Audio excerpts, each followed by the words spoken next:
The contract slid across the desk toward me, thick as a Bible and twice as dangerous. Exclusive recording agreement, the Lucchese name printed at the top. My own name typed neatly at the bottom, waiting to be owned. "I'm not a woman you own," I told the most feared man in Chicago. Stefano Lucchese didn't argue. He didn't even raise his voice. He simply took the contract back, opened a leather case, and laid 2 old tapes between us, one famous and one unfinished. "Then prove it," he whispered. One of those tapes held a song the whole country had hummed for 30 years. The other held a melody I had only ever heard in my mother's kitchen, a tune she swore belonged to no one but her. How it ended up in a Mafia family's private vault, I couldn't imagine. How that family knew about me, a broke lounge singer playing to empty rooms, scared me more than he did. It started 6 months earlier, on a February night when Stefano Lucchese first heard me sing. It was a Tuesday, the kind of Chicago night where the wind off the lake empties the streets. I was singing my final set at the Belmont Hotel Lounge, to 11 people, if you counted the bartender and the man asleep near the fireplace. My rent was 19 days late. My keyboard player hadn't been paid in 3 weeks, and still I sang like the room was full, because my mother taught me a song never knows how many people are listening, and it deserves the truth either way. Between sets, I checked my phone and found a message from my half-sister Sloane. "Daddy's birthday dinner is Saturday. Please don't mention the bar thing. He's told everyone you work in event planning. 26 years old, married into money, and embarrassed that I stood behind a microphone for a living." I typed back, "It's called singing, Sloane," then deleted it before sending. To her family, I was my mother's daughter, the cautionary tale rather than the success story. My mother, Celeste Mercer Bennett, could have been somebody. She wrote songs that made grown men go quiet, and she gave all of it up for a husband who cheated with her backup singer, for a little girl who needed shoes, for a life that thanked her with nothing. She died in 2018 without her name on a single record. At her grave, I swore I would never let love cost me my work. That promise ran my whole life, and it was about to be tested. There was a man once, too, a drummer who told me we were building something together, right up until I found my savings invested in his solo album under his name alone. He called it partnership. My father called what he did to my mother handling the business. I have learned to hear those words the way you hear ice cracking under your feet. So at 35, I kept my own books, paid my own band, and mistook loneliness for safety. It was easier than being handled by anyone. I opened the last set with an old standard and closed my eyes, the way I always do when the room feels heavy. When I finished, the scattered applause faded quickly, except from the back corner, where a single man kept clapping, slow and deliberate. He sat alone, silver at his temples, wearing a dark coat worth more than my car. My stomach dropped. Everyone in Chicago knew that face from the newspapers. Stefano Lucchese did not belong in a half-empty hotel lounge, yet there he was, listening. He waited until I stepped down from the little stage, then rose and introduced himself like we were strangers, which I suppose we were. "You sing like someone who has lost something," he said. "Most singers perform, you confess." I told him confession costs extra, and the hotel wasn't paying for it. He almost smiled. Then he handed me a heavy cream-colored card with 2 words on it, the Lucchese Room. "I own a club," he said. "I want you singing in it." I handed the card back. Every musician in this city knew what a Lucchese residency meant. Their family had run supper clubs since before I was born, and their protection had a way of quietly becoming ownership. First your stage, then your song list, then your Sundays, then your soul. "I'm flattered," I said, "but I don't work for families like yours." He studied me for a long moment. "Families like mine," he answered, "are the reason your hotels stay open at all." I walked away anyway.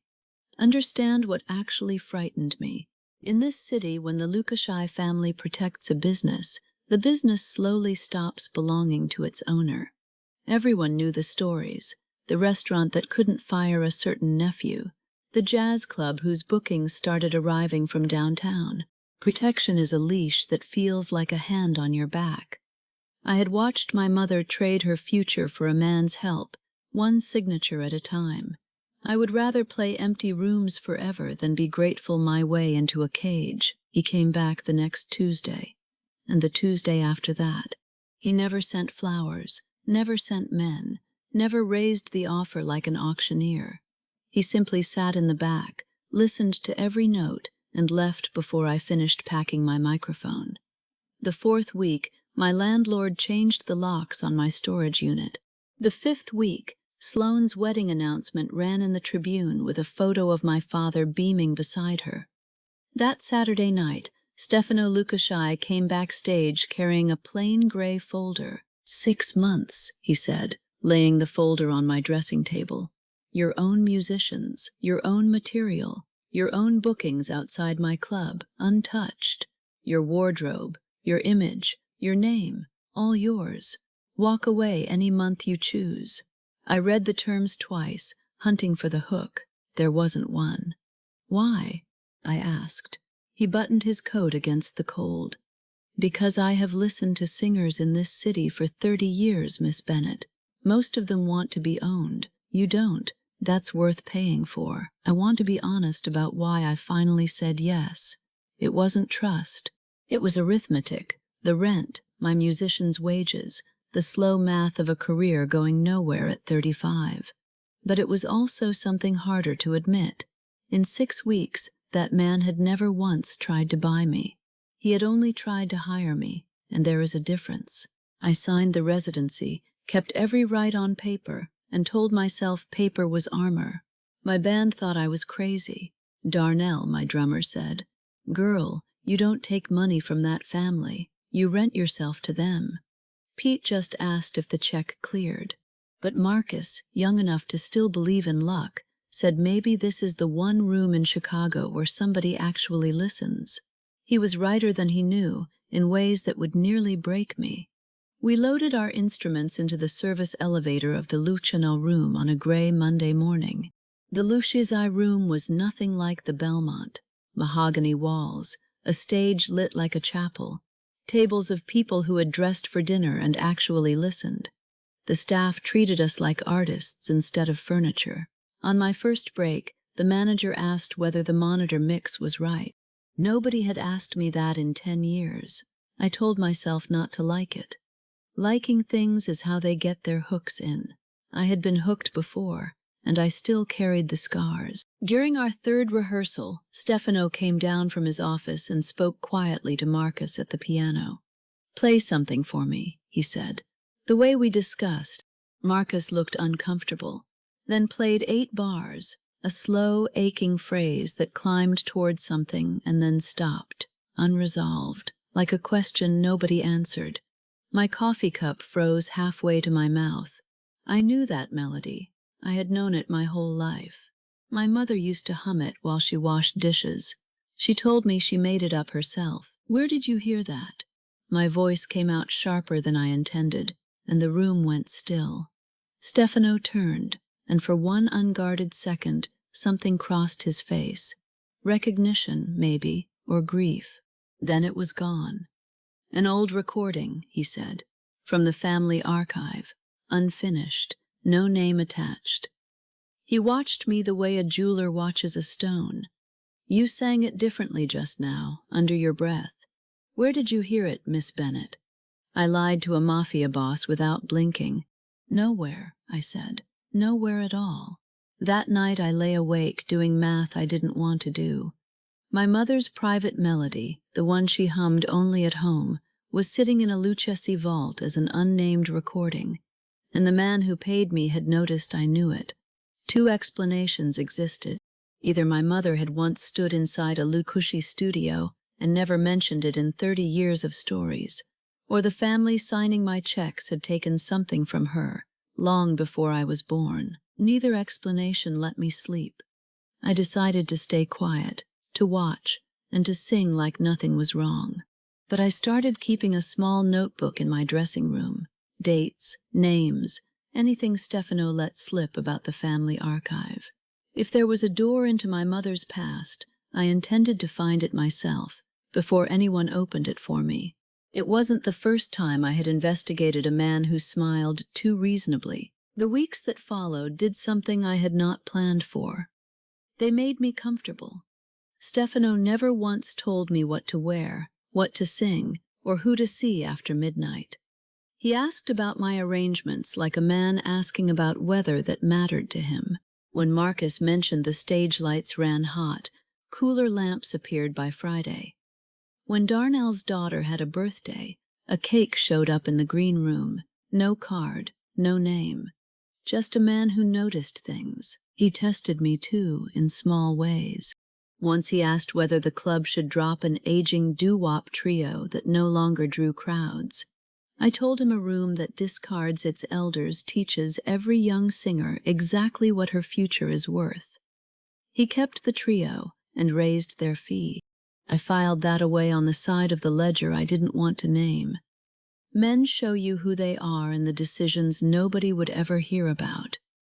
Maarendutholf, and then there was Walter Greco, 74 years old, hands like oak branches, a pianist who had played with everyone worth naming before the industry forgot him.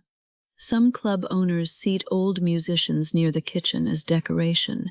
Stefano kept Walter's usual table close to the stage, made sure his dinner arrived hot, and once stopped a private party cold because the host laughed at Walter's shaking hands. You can learn a man by how he treats people who can do nothing for him. He kept requesting the unfinished melody, too. Always the same 8 bars, always stopping where it stopped, never asking for more. I noticed he never hummed the famous part, the part everyone knew from the radio, as if for him the song simply did not exist beyond that broken phrase. Once, without thinking, I sang it the way my mother used to, sliding under the 3rd note instead of over it. His head came up like a man who had heard a voice from another room. When I was 9, I asked my mother why she never sang that tune for anyone else. She dried her hands on a dish towel and said, "Some songs are just for the house, baby." Then she laughed, but the laugh didn't reach her eyes.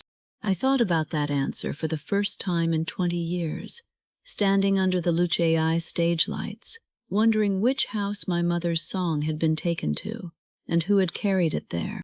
If you have ever sung for a living, you know that growing feelings for the man who signs your checks is its own kind of danger. So I kept a ledger in my head, kindness on one side, ownership on the other, watching for the moment the balance would tip. It never did, and that unsettled me more. A cage you can see is easy to refuse. The dangerous ones are built out of respect and being listened to. Then came the night my family walked in. My father, silver-haired and smiling for the room, with Sloane on his arm in a dress that cost more than my van. It was a benefit dinner, long tables, Chicago money everywhere. Sloane spotted me at the microphone and raised her glass with a smile that had teeth in it. "Everyone, meet my big sister," she announced. "She's been a bar singer her whole life. Isn't it adorable?" She never gave up. A few people laughed politely, the way wealthy people laugh at things they consider beneath them. I saw Stefano rise halfway from his chair and saw the room manager already moving toward Sloane's table to smooth it over, the way staff always smooth things over for money. Stefano lifted one hand and stopped him. He sat back down. He gave me the room, and my heart hammering at that microphone, I understood he was trusting me with my own humiliation, so I answered for myself. "Sloane's right," I said into the microphone, easy as a summer porch. 20 years of bars. I've sung through drunks, power failures, and one small fire. My mother sang in rooms like this too, rooms where nobody wrote her name down. But every person here tonight is quiet, and she paid for my training with tips. I looked at Sloane and smiled without any teeth at all. Some families leave you money. Mine left me a voice I know which one lasts longer. The applause was not thunderous. It was better than that, the slow, surprised kind that starts at the musician's table and spreads because the professionals lead it. Walter Greco stood up, actually stood, on those shaking hands. My father studied his dinner plate like it had done something wrong. Sloane laughed once too loudly, and nobody joined her. After my set, Stefano waited by the stage stairs. "You didn't need me," was all he said. "No," I told him, "I didn't." We both knew that was the point. Later, Walter caught me by the coat check and held my hand a moment longer than goodbye required. "Bennett," he said softly, testing the name. "Any relation to Celeste Mercer?" My whole body went still. Nobody had spoken my mother's name in that room, or any room, for years. She was my mother. Walter's eyes went wet and far away. "I played on a session with her once, a long time ago. Tell me something, sweetheart. Did Celeste ever get what she was owed?" I didn't sleep that night.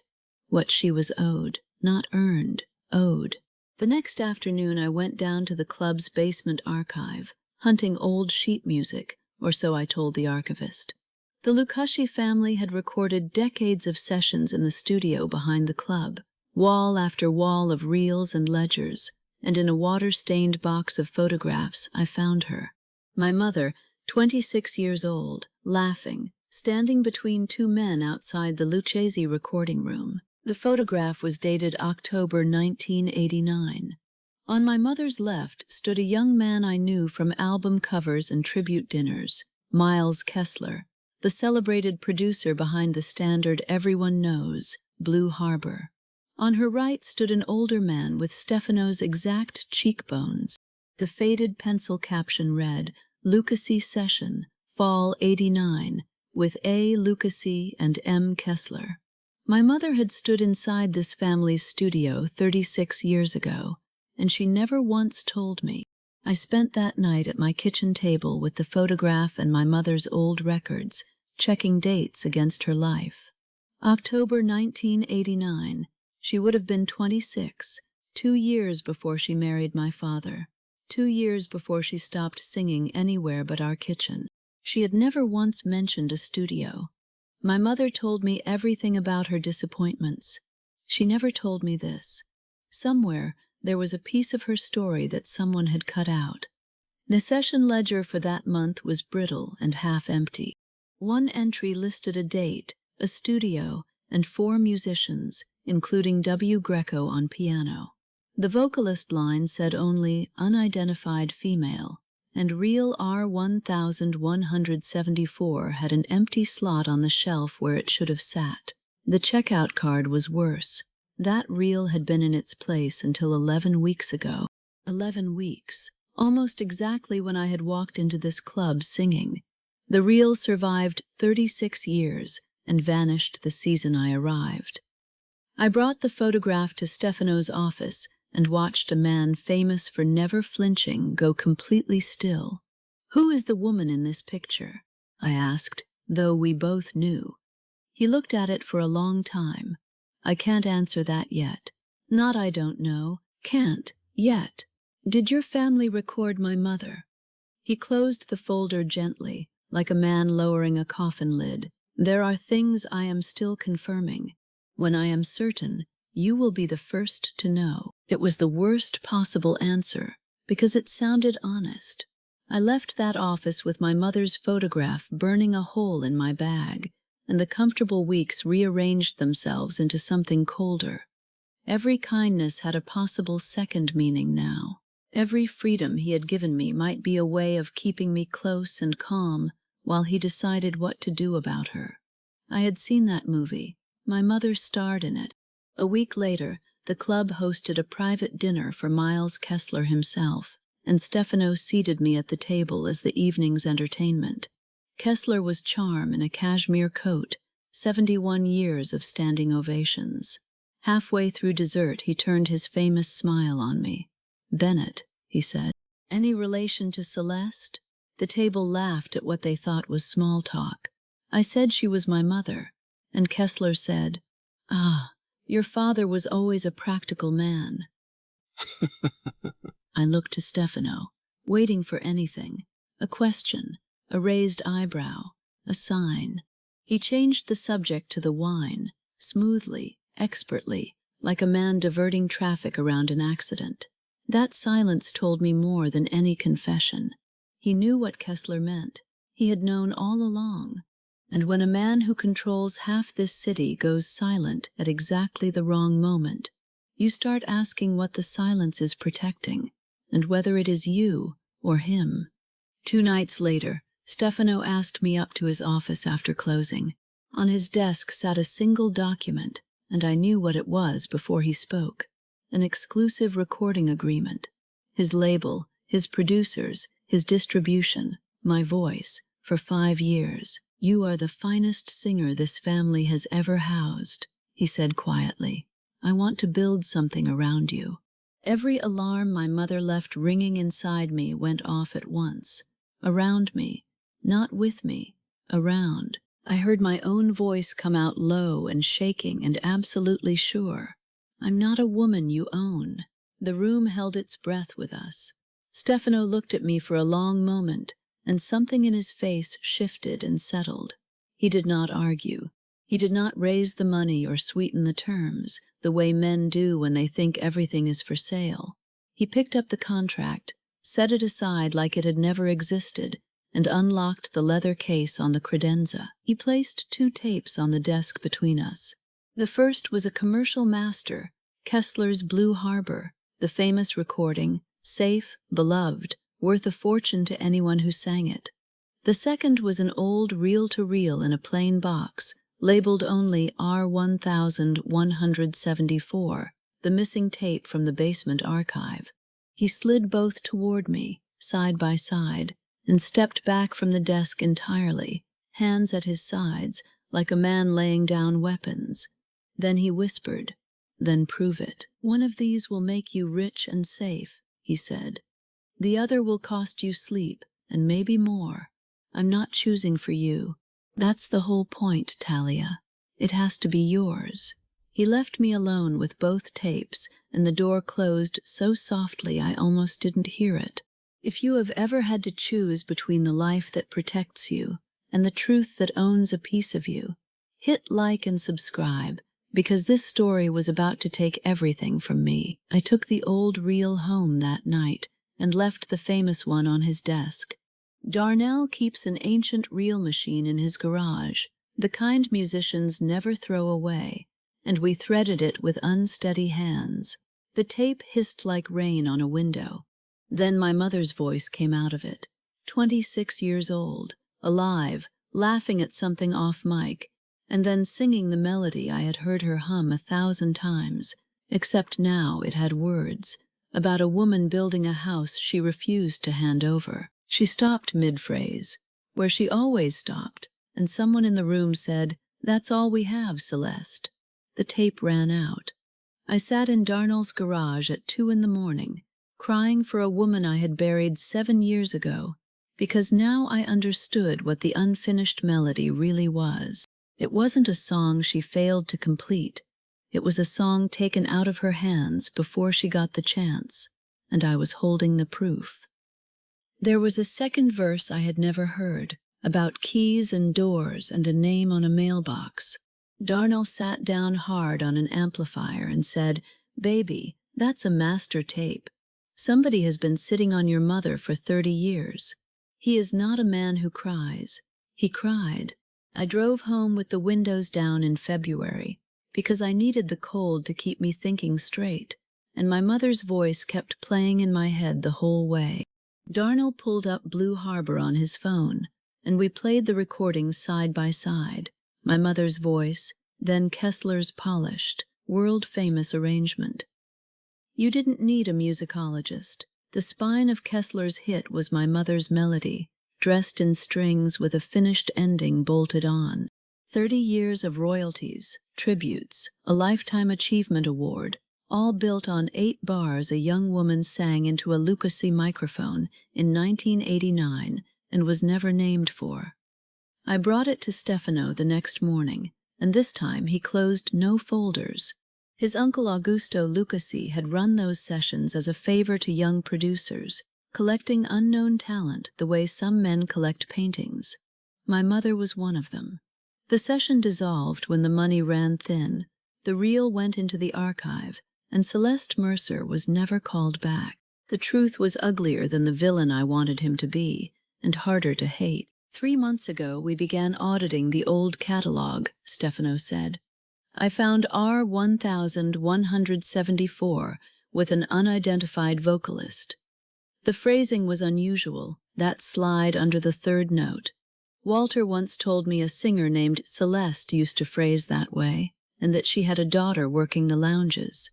He met my eyes without flinching. I came to the Belmont for one reason. I needed to know if you were hers.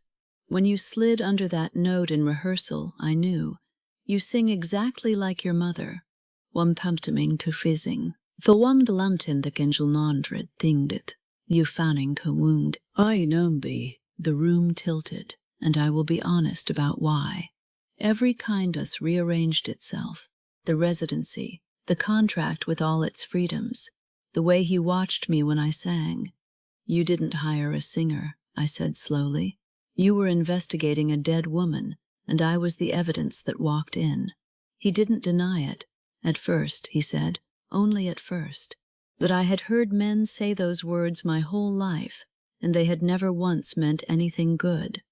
Then he told me the part that broke me. The paper trail didn't end at Kessler's door. It ended at my father's.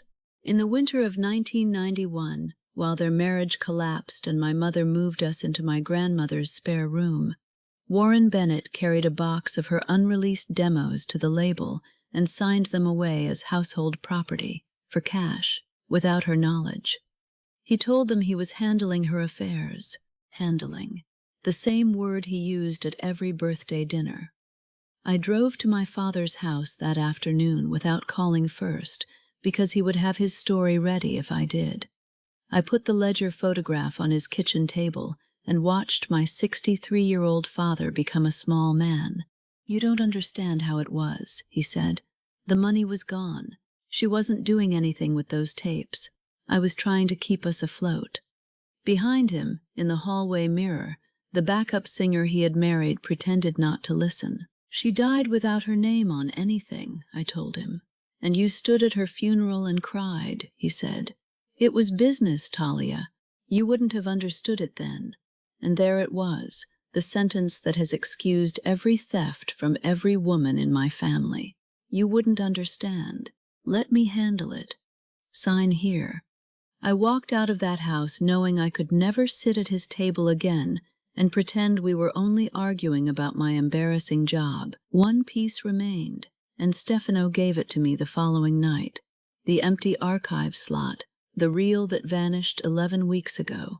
I removed it myself, he said. 2 of Kessler's attorneys had called asking who accessed the old session records.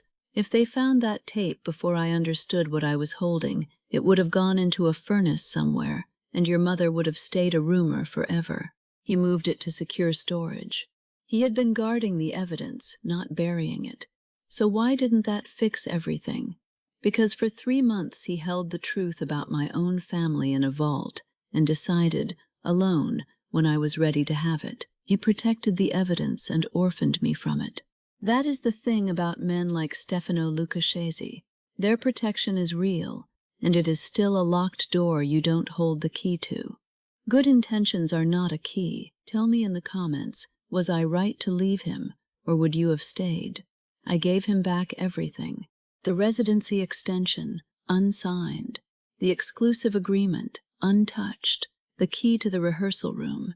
He took it the way he takes everything, quietly, without a raised voice or a threat, and somehow that made it worse, because part of me wanted him to fight dirty so I could hate him cleanly. When you decide what to do with that reel, he said, it is yours. It was always yours. I was only holding it.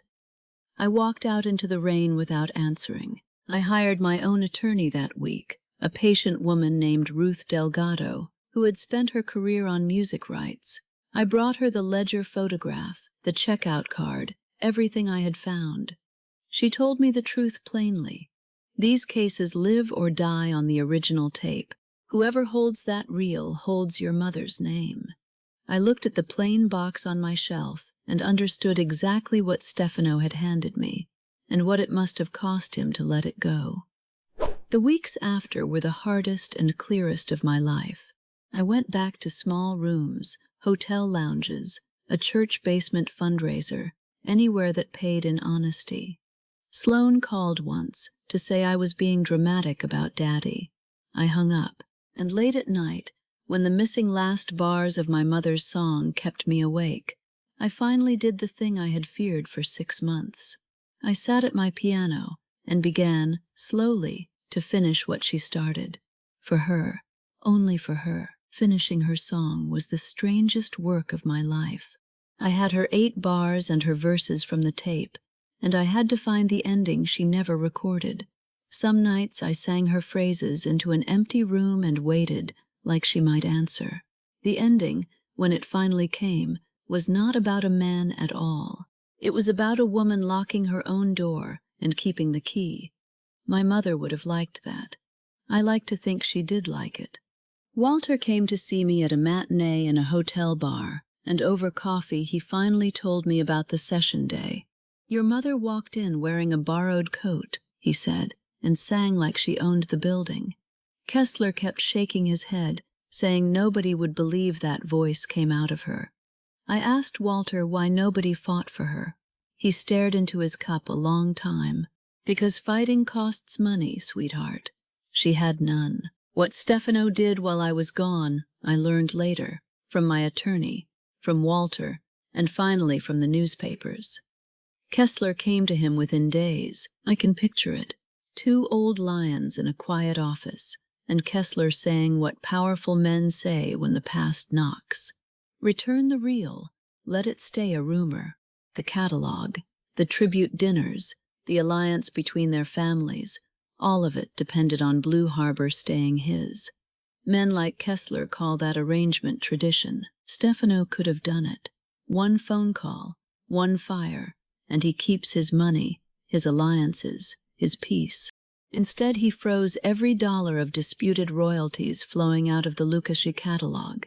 He opened the session records to independent musicologists and to my attorney, knowing the audit would cost his own company.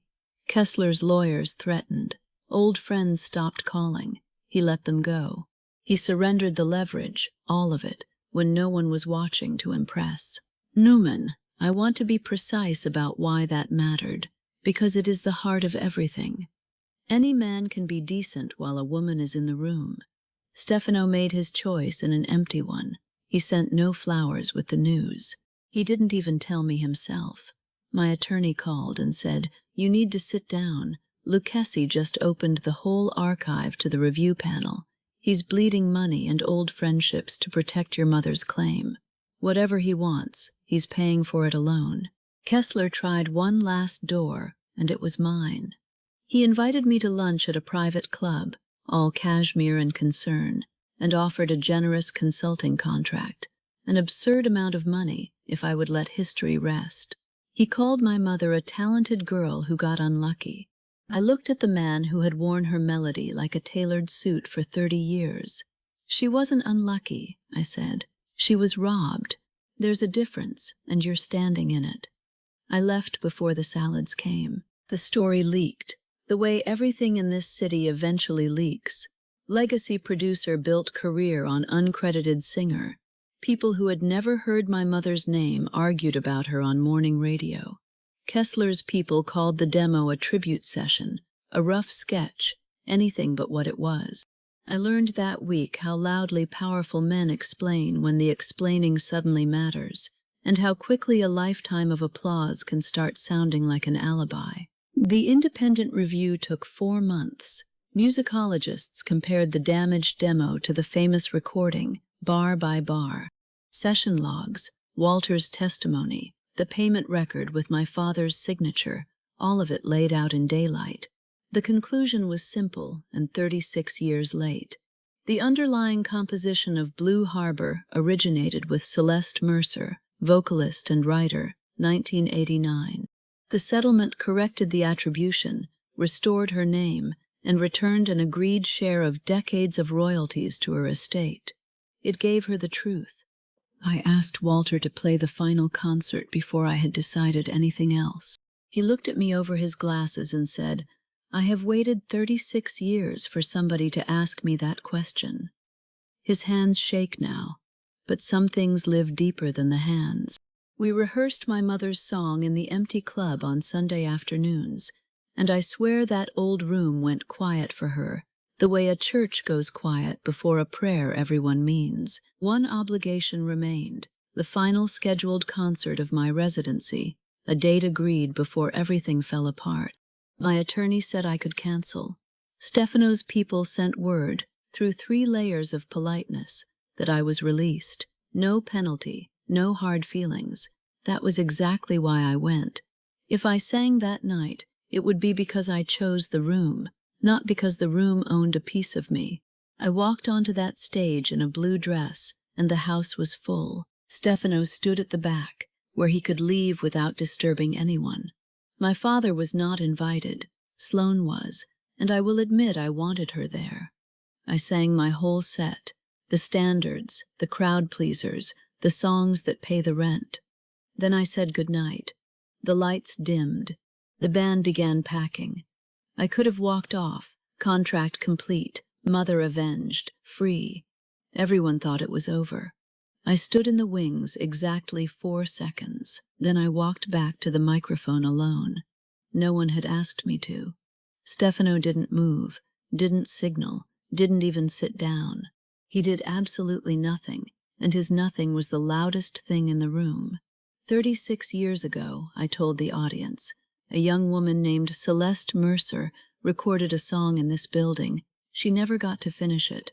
Tonight, her daughter is going to. Walter Greco, who I had asked weeks earlier, walked out to the piano on his shaking hands. Lie. I had spent 4 months finishing my mother's 8 bars, and I finished them the way she lived, not with surrender, but with a door closing gently from the inside, a woman keeping her own key. Walter played. I sang. A room full of Chicago money and musicians went absolutely silent, the way rooms only go silent a few times in a singer's life. Somewhere in the second verse I saw Sloane crying, and above us all, my mother's name, Celeste Mercer, on the marquee where I had insisted it be placed. When the last note settled, nobody clapped for a moment. Then Walter stood, and the room followed, all of it, on its feet. I looked to the back. Stefano was gone. He had stayed for the song and left before the applause, because the applause was not his to stand in. On the piano, Walter later told me, someone had left one plain envelope holding only the original checkout card for real R1174, proof the tape had waited 36 years to be heard. Spring came. I took the settlement belonging to my mother's estate and did the thing Celeste never got to do.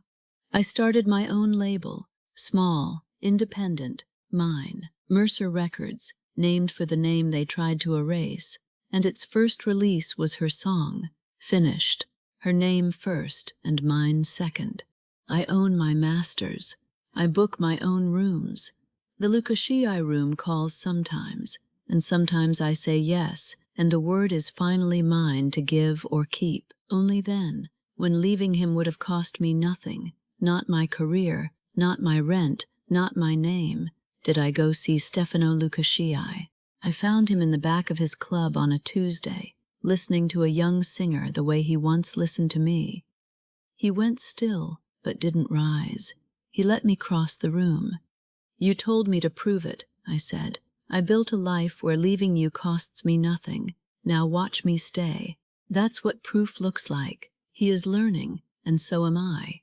He is learning that protection without a key is only a prettier cage, and that the strongest thing he ever did was open doors and stand back from them. I am learning that independence is not a wall, but a house you own, and owning it means deciding who gets invited in. If this story meant something to you, like and subscribe so you don't miss the next one, and tell me, could you have forgiven him, or would the door have stayed closed? My mother has her name back, carved into the credits of her own song. My father calls sometimes. I answer sometimes.